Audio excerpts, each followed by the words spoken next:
più tra i farfalloni amoroso, notte giorno di torno girando. The good stuff always happens 2 days after the riot. Hi, this is Colin Flaherty, author of the upcoming book, Don't Make the Black Kids Angry. Here we talk about racial violence, black mob violence, black on white crime, the knockout game, all without racism, without rancor, without apologies.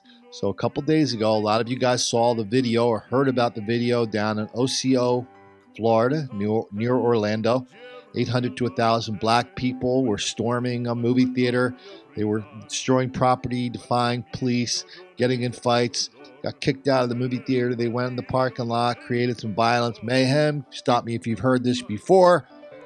Went into a convenience store, caused all sorts of problems there. Boom.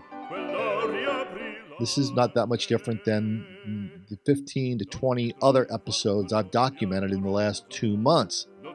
I'll put a playlist to that at the end. But here's the thing, 2 days afterwards, so then yesterday, the sheriff comes out and says, well, it wasn't really as bad as people made it sounded to be. But then we also got some of the 911 tapes, plus we also got some of the little bit of the video, and you can hear and see for yourself what it was like. But then also, there was something happened we didn't hear about on Valentine's Day, Saturday night. Identical incident, smaller crowd, a couple 100 miles away, Conyers, Georgia. Large group of black people stormed into a mall, created all sorts of violence, mayhem. People had guns, drugs, all sorts of bad stuff. And there's no video on this, but there is a story. So why don't we take a look at the story? We'll see what happened. And then we'll come to my favorite part in my favorite story, my favorite line. And I'll see you on the other side. There's a whole bunch of kids that try to get rated R tickets, so we sold out all the PG-13 movies, and they just started to run in, and it's a whole bunch of them. I mean, we're trying to control it by shutting one side of the gate and trying to get them out, but there's just so many of them. How many are there? About more than 100, definitely. I want to say about 300 kids for 200 roaming around. Okay, are they male? I mean, all our employees are safe if that's what you're worried about, but I mean, I just feel bad for the people watching the movies. Yeah, they're kind of rioting. I mean, they're just causing a whole mess, yelling and screaming. Hey, what were they saying? How were they threatening? They were saying, like, shut up or I'm going to kill you. Okay, did you see anybody with any weapons? No, I'm in the middle of a movie. I'm trying to get out, and I don't feel comfortable leaving the theater. What's going on? I'm talking to about 3,000 people in this theater, and it's right so small, it's taking over the mall. Something's wrong here.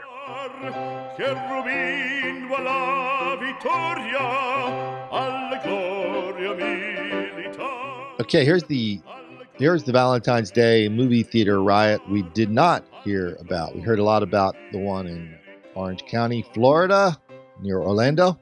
Let's check in on Conyers, Georgia. Police respond to unruly crowd of juveniles at Conyers Movie Theater on Valentine's Day. Let's get a few details.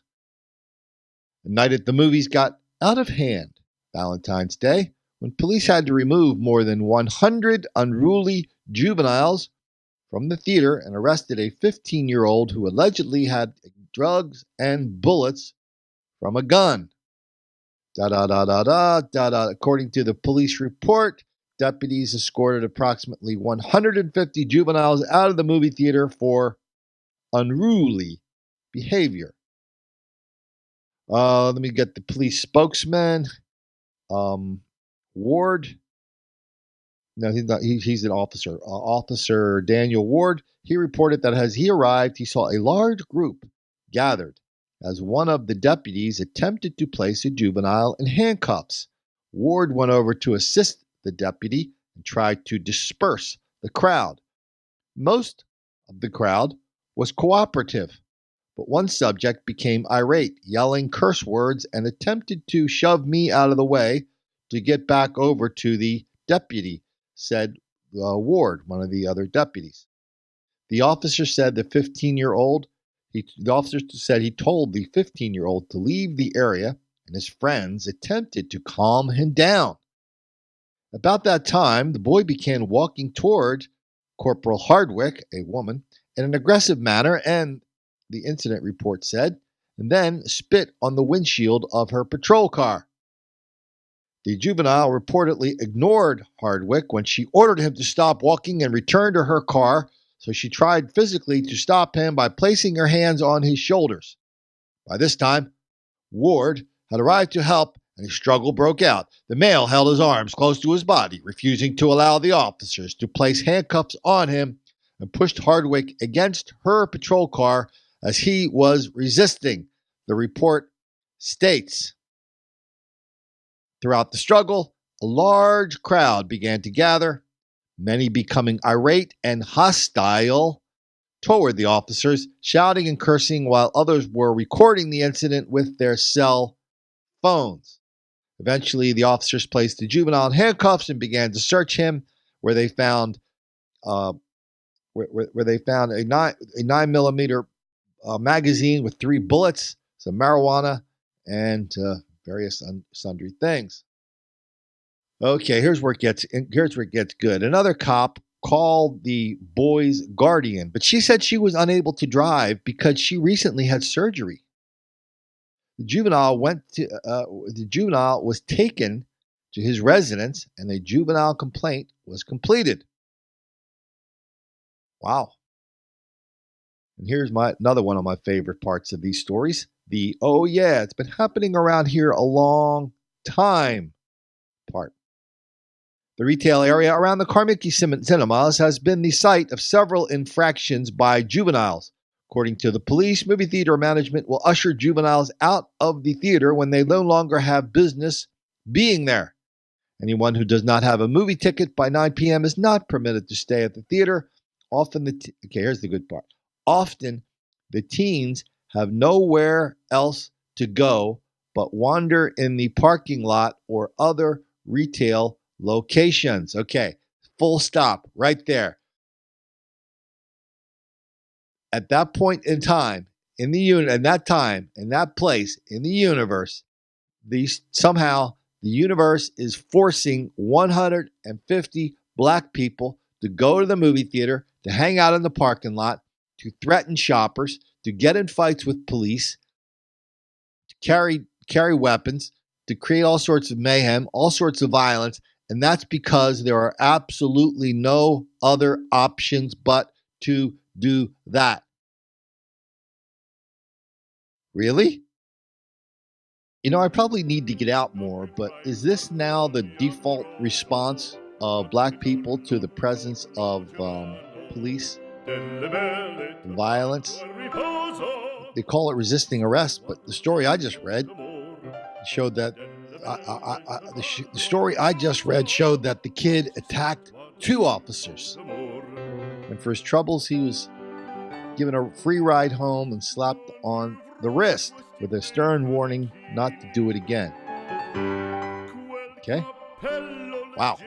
Hey, I'm going to post right here. I'm going to post a link to a playlist of all the black mob violence in shopping centers. And there's been a ton of it lately. And still, every single reporter that covers this, when they do a story like this, they do it as if A, nothing really happened at this incident, and B, nothing ever happened similar anywhere else around the country.